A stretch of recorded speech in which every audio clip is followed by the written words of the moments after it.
അപ്പോഴത്തേക്കുണ്ടല്ലോ കുറെ നാളായി ഇക്കല്ല് വന്ന ഫുഡും കാര്യങ്ങളൊക്കെ കഴിച്ചിട്ട്. അപ്പം ഇന്ന് ഇക്കല്ല് വന്നിട്ട് ഒരു ബിരിയാണി കഴിക്കാനായിട്ട് വന്നേക്കണേ. ഇവിടെ ചാർജ് ചെയ്യണത് ഒരു 200 റുപ്പീസാണ് ഒരു ബിരിയാണിക്ക്. ഇഷ്ടമായി സാധനങ്ങളൊക്കെ മറ്റേ ചോറ് പോലെയാണ് മറ്റേ സലാദും കാര്യങ്ങളൊക്കെ ഇട്ടേണ്ടത്. ബിരിയാണി എങ്ങനെയുണ്ടെന്ന് ഇപ്പം തിന്നിട്ട് പറഞ്ഞത് കഴിച്ചപ്പോൾ ബിരിയാണി ഒക്കെ അപ്പോൾ നമുക്ക് മാറ്റി വെക്കാം, പിന്നെ കഴിക്കാം.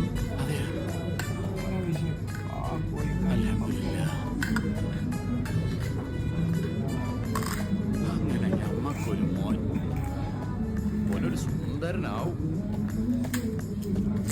നമ്മളൊരു ഫൈസലിന് പേരിടും, എന്നിട്ട് ഫൈസിന്ന് വിളിക്കും.